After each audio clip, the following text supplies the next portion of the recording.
Selamat pagi teman-teman semuanya, apa kabar? Semoga dalam kondisi yang sehat dan Anda tetap semangat. Ada dua topik yang saya ingin share buat teman-teman pada pagi hari ini. Pertama adalah bagaimana kita menanggapi rekan-rekan yang mempengaruhi kita untuk tidak jalankan usaha ini.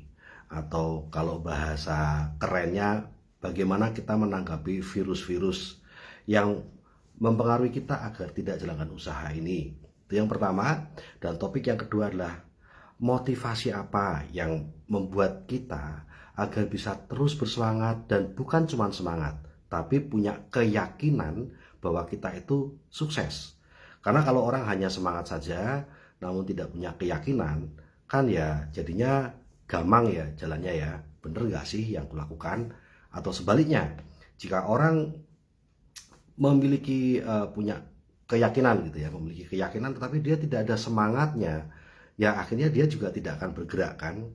Oke, dua topik ini saya pikir penting juga ya untuk kita ini melangkah menuju ke arah sukses. Mari kita kupas satu persatu. Yang pertama adalah bagaimana kita menanggapi virus-virus di luar sana, rekan-rekan yang mempengaruhi kita untuk tidak jalankan usaha ini. Biasanya rekan-rekan yang mempengaruhi kita untuk tidak lagi jalankan usaha ini justru adalah orang-orang yang dulu pernah jalankan usaha ini. Ya, namun mereka mengalami kegagalan dalam benak mereka. Mereka mengalami kerugian, kebangkrutan dalam pandangan mereka. Nah, dan itulah yang menjadi alasan mereka untuk tidak lagi jalankan usaha ini. Bedanya adalah mereka juga tidak ingin orang lain jalankan usaha ini. Mereka buta dengan fakta bahwa hanya TKW-TKI yang lewat usaha inilah bisa punya kesempatan untuk hidup sukses, hidup merdeka, walaupun ada juga yang masih berjuang ke arah sana. Tetapi faktanya adalah hanya lewat bisnis TNC ini, rekan-rekan dengan latar belakang para TKW-TKI akhirnya bisa sukses dan bisa merdeka, pulang berkumpul lagi dengan keluarganya. Nah, namun bagi para virus di luar sana, mereka-mereka yang merasa mengalami kegagalan, merasa mengalami kebangkrutan, ada yang bilang kayak gitu ya, saya bangkrut, uang saya habis gitu ya. Mereka tidak mau melihat fakta itu. Mereka padahal juga TKW-TKI tetapi tidak pernah mau melihat fakta bahwa banyak sekali di tim Winners TKW-TKI yang akhirnya bisa sukses dan bisa merdeka. Tidak pernah mereka lihat fakta itu, tetapi yang mereka lihat hanyalah diri mereka. Seolah-olah kegagalan mereka adalah representasi tentang usaha ini. Seolah-olah bahwa jika mereka itu gagal artinya ya bisnis ini jelek, semua orang pasti akan gagal, dan mereka mempengaruhi orang-orang lain agar juga tidak perlu mau jalankan usaha ini. Baik, pandangan saya tentang hal ini adalah karena ini wajar dalam bisnis apapun, hal ini selalu ada ya. Ada orang-orang dalam bisnis apapun yang sukses, tapi juga di sisi lain di bisnis yang sama itu juga ada orang-orang yang gagal. Dan itu sudah kita alami sejak bahkan 20 tahun yang lalu waktu memulai bisnis ini. Saya masih ingat 20 tahun yang lalu ketika saya baru awal jalankan usaha ini pun saya juga sudah dipengaruhi oleh beberapa rekan saya yang sudah setahun atau 2 tahun menjalankan usaha ini dan gagal, dan mereka meminta saya untuk tidak usah jalankan usaha ini. Saya bahkan pernah diserang teman-teman ya, dikeroyok di rumah teman saya di Jogja. Saya datang ke rumah teman saya, dia adalah teman SD saya dulu gitu ya.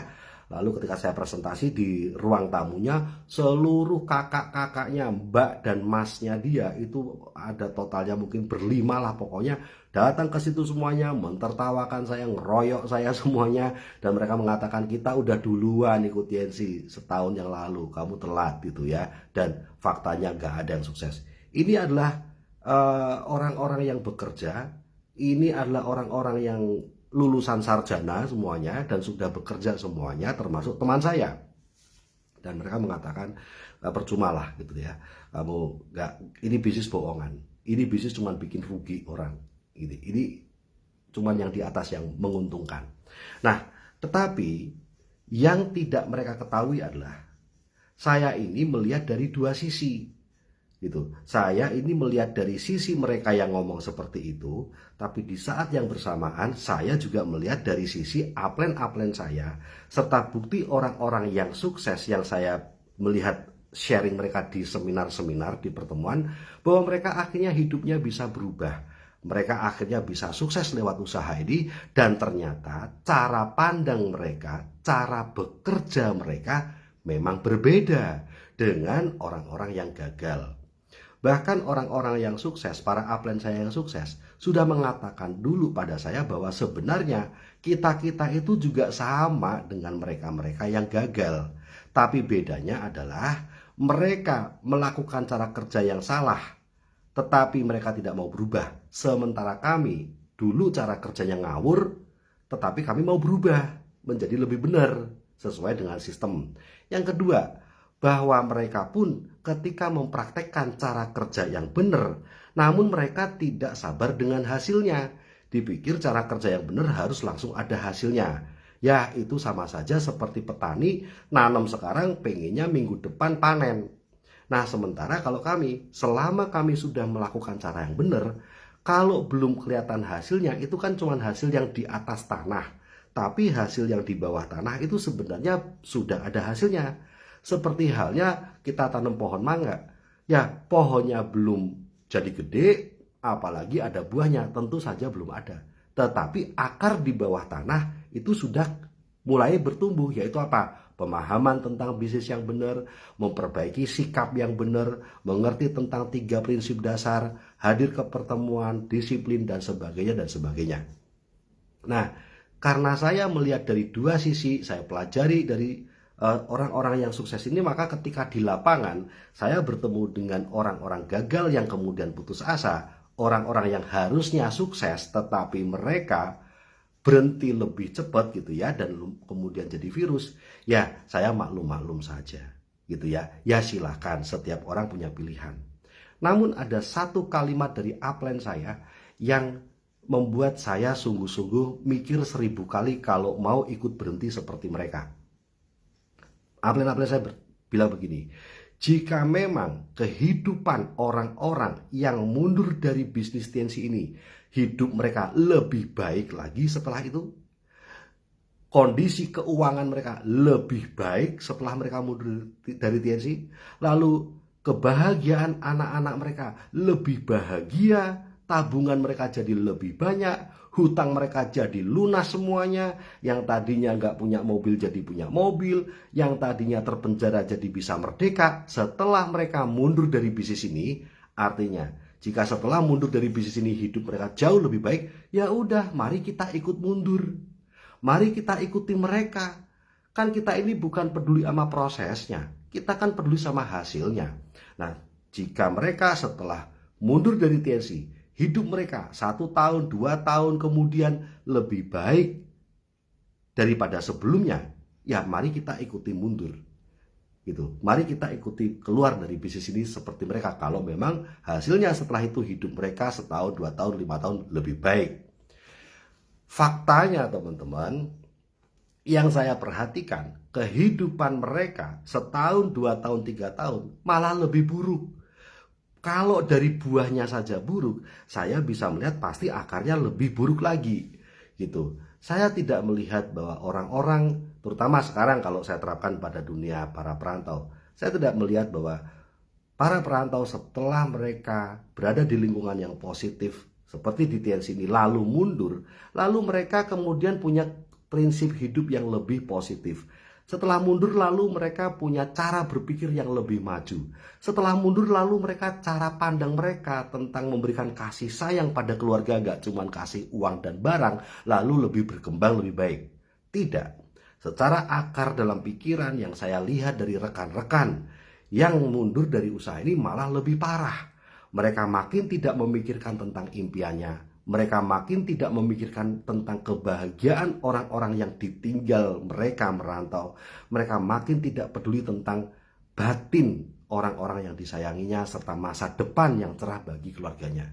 Tidak, mereka semakin terhisap dalam obat bius penjara nafkah mereka, semakin tidak peduli dengan itu, ya apalagi kehidupan yang bisa kelihatan.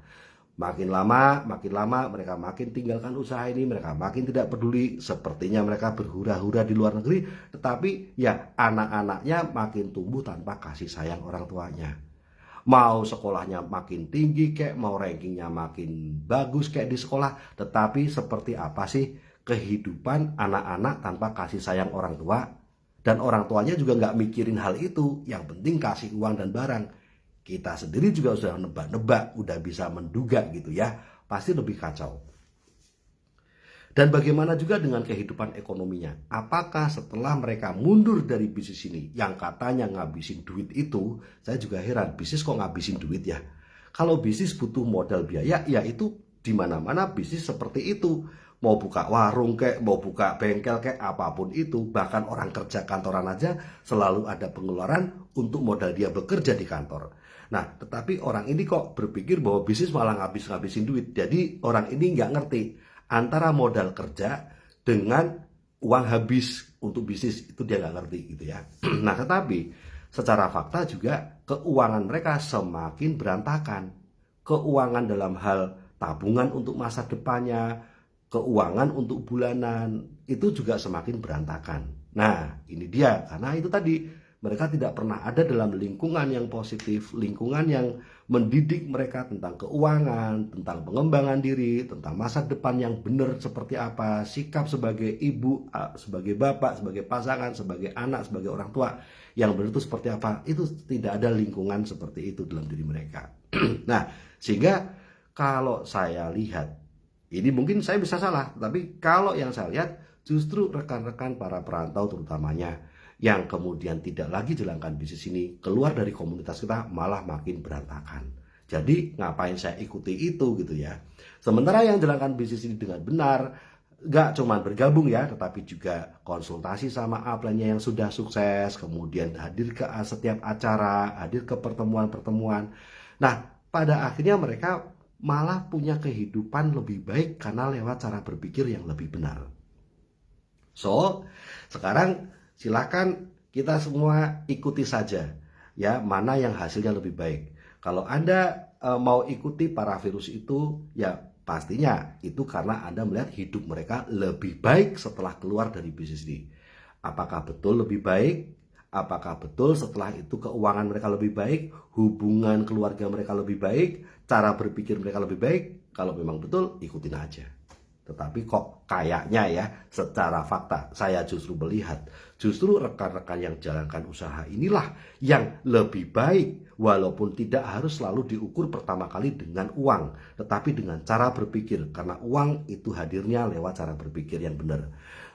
Sikap dan etos kerja mereka, kedisiplinan mereka terbentuk. Belum lagi dari produk-produk yang selalu bisa mereka konsumsikan pada keluarga yang sakit, atau mereka juga bisa bantu teman-teman mereka yang sakit bisa sembuh lewat usaha ini. Oke, topik pertama itu. Nah, topik yang kedua adalah apa yang bisa membuat kita ini tetap semangat dan yakin bahwa apa yang kita kerjakan itu ada hasilnya. Bukan semangat tapi nggak yakin ini ada hasilnya atau tidak ya.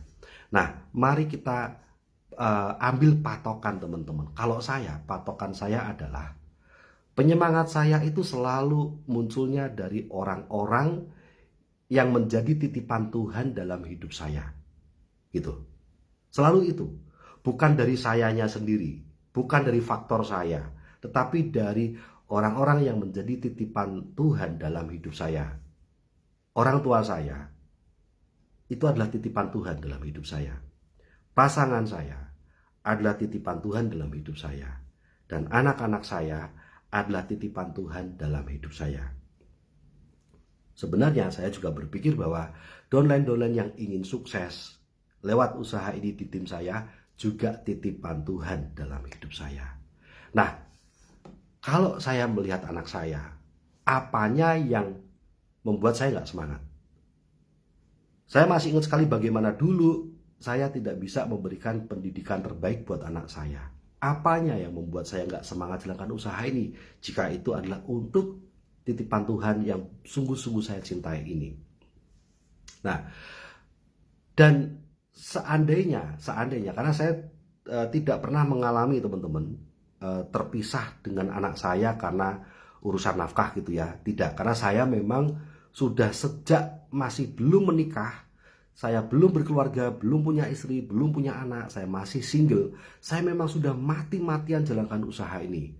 Dan itu benar-benar tujuannya adalah untuk mempersiapkan kehidupan saya saat berkeluarga nanti. Saya tidak mau saya seperti ibu saya yang kesepian ditinggal anak yang merantau, yaitu saya yang merantau. Sehingga saya tidak mau ketika saya berkeluarga, saya harus meninggalkan anak-anak saya nanti.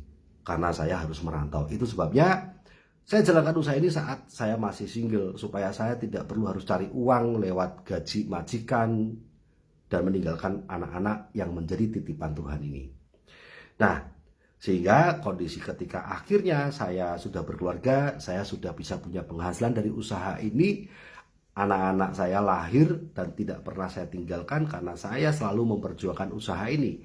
Salah satunya, sebelum ngomongin materi untuk anak-anak, sebelum ngomongin tentang sekolah, tentang rumah, tentang kendaraan bagi mereka, tetapi yang pertama adalah selalu saya jaga amanah bahwa saya tidak boleh meninggalkan satu yang utama buat anak-anak, yaitu kasih sayang. Itu dulu. Ya, karena apapun yang saya berikan bagi anak, mau makanan kayak untuk makan mereka, untuk tempat tinggal mereka, untuk sekolah mereka, itu semuanya akan sia-sia saja jika saya berikan itu tanpa kasih sayang pada anak-anak saya dengan saya tinggalkan mereka merantau. Jadi ketika dan setiap kali saya berpikir tentang anak, semangat saya itu selalu membara luar biasa. Dan keyakinan saya itu makin kuat. Kenapa? Pertama, ya karena saya sudah melihat sendiri bukti-bukti orang tua yang hidupnya begitu sejahtera untuk anak mereka. Orang tua yang tidak perlu lagi terpenjara kerja dan bisa merawat anak mereka setiap hari lewat usaha ini. Pertama itu. Yang kedua, saya sadar sekali bahwa anak saya adalah titipan Tuhan buat hidup saya. Bukan saya pemilik anak saya, tapi Tuhanlah pemiliknya.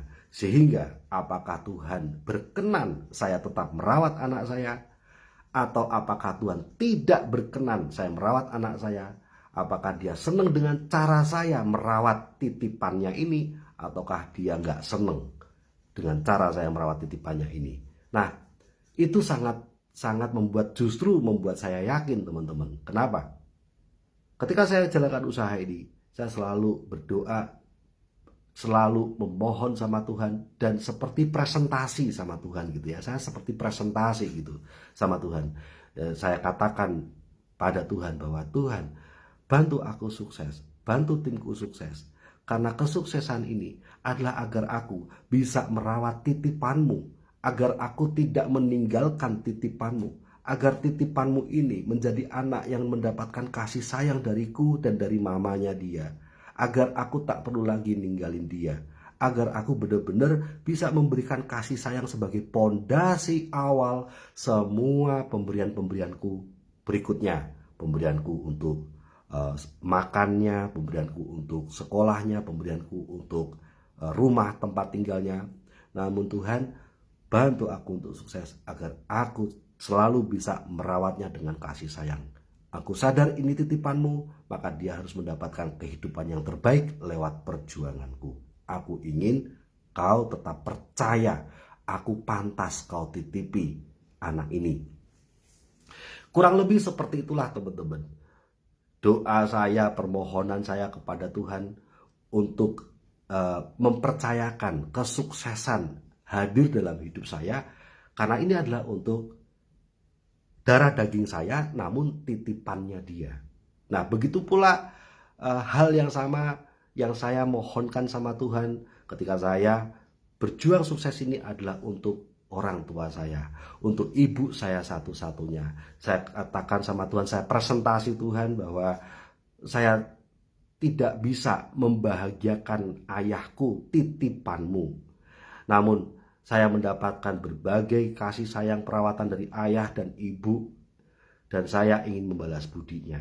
Saya ingin saat ibu sekarang masih ada, saat kau masih percaya ibu kau titipkan dalam hidupku, saya ingin berjuang, saya ingin sukses, saya ingin membahagiakannya, agar kau juga bahagia dan percaya bahwa titipanmu ini hidupnya bahagia, titipanmu ini menjadi orang tua yang bersyukur dan bangga karena kau titipkan padaku, gitu ya.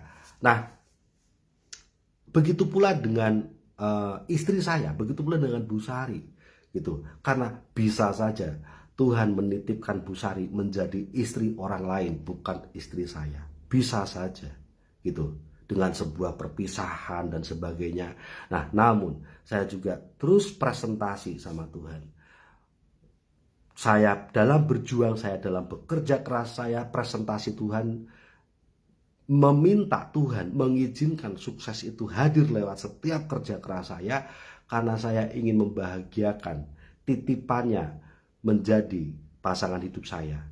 Saya ingin Tuhan percaya bahwa saya adalah satu-satunya lelaki yang bisa menjadi suami yang membahagiakan istri titipan dia itu untuk hidup saya. Nah, jadi dalam hal ini teman-teman, antara semangat yang muncul dengan keyakinan bahwa lewat semangat itu kan mengejawantah menjadi sebuah kerja gitu ya, dan kerja itu kan didukung oleh sebuah keyakinan aku akan memiliki hal ini gitu ya. Nah, namun bukan muncul hanya karena saya datang ke seminar, bukan muncul hanya karena saya melihat ada orang bisa seperti Insinyur Haji Agus bisa punya hotel gitu ya, terus saya baru yakin. Kalau tidak lihat bukti terus saya nggak yakin gitu ya. Bisa ngelihat ada orang akhirnya bisa beli mobil, terus saya baru yakin. Kalau nggak ada bukti orang bisa beli mobil terus saya nggak yakin. Tidak. Sebenarnya motivasi saya itu selalu muncul setiap kali melihat orang-orang yang saya sayangi. Saya sadar sekali bahwa orang-orang ini adalah titipan Tuhan dalam hidup saya. Saya tahu sekali jika Tuhan tak percaya pada saya, dia bisa mengambilnya lagi. Saya percaya bahwa kalau Tuhan mengingetin saya lewat peristiwa orang lain, tapi saya ngeyel terus, maka Tuhanlah yang akan menjadikan peristiwa dalam hidup saya menjadi peringatan bagi orang lain, dan saya nggak mau hal itu terjadi. Saya cukup belajar dari peristiwa orang lain karena Tuhan yang mengirimkan peristiwa itu untuk pembelajaran saya. Nah, jadi motivasi saya muncul dari situ, gitu. Sehingga mau lihat ada bukti lagi atau tidak, ya sebenarnya tidak begitu berefek gitu ya, karena efek intinya, efek awalnya itu adalah dari darah daging saya. Gitu ya, dari orang-orang yang selalu bisa saya lihat setiap hari. Itu sebabnya saya minta teman-teman tuh liatin tuh foto anakmu atau video call setiap hari sama anakmu, atau bahkan pasang CCTV di rumah Anda supaya Anda bisa melihat gitu ya, supaya Anda bisa melihat darah daging Anda, orang-orang yang melahirkan Anda ataupun yang Anda lahirkan. Nah, ini adalah titipan Tuhan. Sebenarnya inilah motivasi Anda, dan dari mereka lah Anda bisa sukses. Kalau tidak untuk mereka, hidup Anda tidak akan pernah ada suksesnya. Kalau tidak untuk mereka, maka hidup Anda nggak akan pernah ada kebahagiaannya. Nah, sekarang apakah tepat gitu ya? Apakah tepat jika seorang ibu atau seorang ayah itu berpikir kebahagiaan anak itu hanya kalau dia sudah disekolahkan sampai lulus dan sarjana? Apakah cukup bahwa seorang ibu atau ayah ini merasa dia sudah membahagiakan anaknya dan sudah merawat titipan Allah ini dengan cara membiayai pernikahannya saja, membelikan rumah saja, tapi tidak pernah ada kasih sayang setetes pun untuk anak-anak ini? Menurut saya adalah basic pertama, hal pertama wajib yang harus dilakukan sebelum hal-hal yang lain adalah berikan kasih sayang dulu. Berikanlah kasih sayang dulu. Maka kasih sayang ini akan menjadi pondasi anak ini akan menjadi anak dengan pribadi yang bagus, mentalitas yang bagus. Sehingga hal-hal lain pemberian kita seperti misalnya sekolah gitu ya, itu akan menjadikan anak ini masa depannya makin cerah gitu. Namun sebaliknya, apabila kita cuma memberikan sekolah, ya saya nggak bisa ngomong cuman ya wong itu sampai jungkir balik, sampai bikin orang tua merantau puluhan tahun gitu ya. Namun tetap saya akan omongin cuman itu dalam kapasitas bahwa wong yang makanan pokok nggak diberi kok cuma dikasih lauk pauk mulu gitu. Apakah kita mau gitu? Nggak pernah makan nasi, cuma dikasih sayur aja tiap hari, makan sayur, makan tempe, makan telur, tapi nggak pernah ada makanan pokoknya gitu. Dari mana kita bisa kenyang? Dari mana punya energi gitu? Ya kan? Nah, udah sama gitu teman-teman. Yang makanan pokok tidak pernah diberikan buat anak kita, yaitu kasih sayang seorang ibu, kasih sayang seorang anak gitu. Tidak pernah ada bagi mereka dalam pertumbuhan mereka, dalam keseharian mereka, dalam peran mereka saat menjadi murid gitu ya, saat sekolah, saat SD, SMP, SMA, kuliah, dalam peran mereka sebagai orang yang punya nilai dan harga ketika mereka ulang tahun, ketika mereka rapotan, ketika mereka wisuda, ketika mereka lomba. Kita tidak pernah memberikan makanan pokoknya, yaitu pendampingan. Lalu dari mana rasa berharga, rasa mereka itu punya nilai, itu akan muncul gitu. Ya. Dari mana rasa tanggung jawab seorang anak bisa dilatihkan kalau tidak ada orang tuanya, terutama ibu gitu. Lalu pertanyaannya, apa artinya sekolah itu semuanya? Itu sebabnya juga tidak heran juga bagi saya melihat anak-anak yang sudah kuliah tetapi karena nggak pernah dapat kasih sayang, ya dia kuliah pinter tetapi nilainya bagus, tetapi tidak nyambung sama tanggung jawab dia sebagai anak yang tidak pernah berkembang. Tidak nyambung sama kemandirian dia sebagai anak yang makin dewasa, tapi kok tetap manja. Memang nggak nyambung gitu. Karena itu semuanya kemandirian, rasa tanggung jawab, mental pemenang dan sebagainya itu lahirnya adalah dari perawatan orang tua. Nah, bagi saya, kenapa alasan saya jalankan bisnis ini? Kenapa saya harus CP? Kenapa saya harus GTR? Kenapa saya harus Royal dan itu wajib? Ya, untuk itu semuanya. Untuk saya tetap pertama memberikan makanan pokoknya yaitu kasih sayang pada anak-anak. Dan yang kedua, saya juga bisa memberikan sayuran lauk pauk pada anak-anak berupa pendidikan yang terbaik, berupa tempat tinggal, berupa kendaraan, berupa jalan-jalan dan sebagainya. Nah, jangan Anda balik teman-teman.